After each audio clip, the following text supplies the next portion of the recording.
时隔近2个月，柯南漫画终于更新，久违的女高三人组又开始行动了。世良今天约了小兰他们去车站前的酒店吃高茶，他拿着头盔准备出门，所以让玛丽晚餐自己解决。说起高茶，玛丽有点意外，边说话边咳嗽，看着老妈这止不住的咳嗽，世良怎么看都觉得这不像是感冒，但玛丽却说没事，因为除了咳嗽之外，他没有其他不舒服的地方。眼看玛丽开始转移话题，思索晚餐到底吃什么时，世良无奈了，妈妈真是一点都不关心自己的身体，到底谁才是大人呢？之前还因为空腹工作而晕倒，明明脚崴了还要到处乱走，导致之后有段时间走不了路。最重要的是，之前去见贝姐假扮的赤井五五时，玛丽好像就感冒了，声音当时很不对劲。虽然世良骑摩托，但因为堵车，所以柯南想来园子三人早就等候多时了。不过说好的女高三人组，怎么柯南这小子又跟来了呢？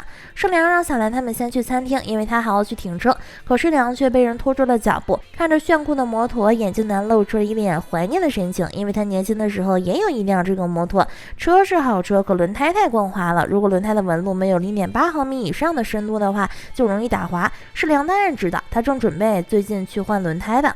这时眼镜男的电话响了，可他接下来的话却让人摸不着头脑。验手已经搞到了吗？太好了，加油，这次不要搞成豆腐干了。等他挂断电话之后，旁边的短发女就开始催促他快一点。他出汗了，现在只想赶紧洗个澡，而且有2位重要的客人要来了，不用提前去空房间等着吗？看着身边的女伴一脸抱怨，眼镜男便让他先去，正好可以把空调先打开。短发女骂骂咧咧的拿着房卡走了，房间号是204。眼镜男小兰认出短发女是一名性感偶像，园子在一旁补充，但最近没有怎么看到了。而眼镜男之所以还没有走，甚至追问世良是不是住在这个酒店，是因为他觉得世良眼熟，感觉之前见过。本想着请吃饭，正好慢慢想一下，但今天不巧有个 Tanuki， 所以他把自己的名片给了世良。如果世良想起的话，可以给他打电话。听到这话，园子忍不住了，让他赶紧滚蛋。小兰更是直接把世良和园子挡在身后，完全的保护姿态，忘记了世良本身的武力值可不低呀。一直没有说话的柯南终于开口了，询问世良到底认不认识那个记者。世良一脸惊喜，不愧是柯南，原来名片上的单位正是某某出版社。小兰和园子连忙追问柯南是怎么知道的，原来鼹鼠和豆腐干都是行话，鼹鼠指的是带正脸的照片，而豆腐干是指不到10行的短小报道。柯南说完还不忘记找补，这都是之前新一哥哥说的。对比小兰满脸的怀疑，而园子更好奇的是 Tanuki 是什么，也是什么好话吗？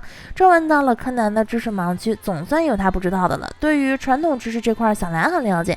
Tanuki 指狸猫，在日本传说中狸猫会变成人的说法由来已久，园子似懂非懂，那就是说付钱之前消失的人吗？终于进入了今天的正题，他们可是来吃高茶的。4人都坐在了餐桌前。在英伦文化中，下午茶是在低桌上吃的，而高茶和晚餐一样是在高桌上吃的。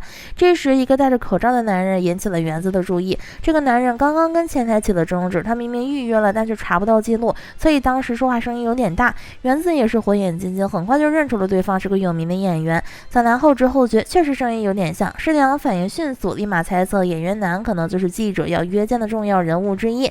园子慢悠悠地说，另外一个很可能就是下一任大臣候补的议员男。原来他刚刚在走廊跟议员男擦肩而过，虽然他有做伪装，但园子一眼就看出来了，因为他之前来参加园子家的派对时也是这样的打扮，鸭舌帽、墨镜、口罩。最重要的是，刚刚在走廊，议员男跟园子微微点头了，不愧是园子大小姐。此时我跟柯南发出了一样的感慨。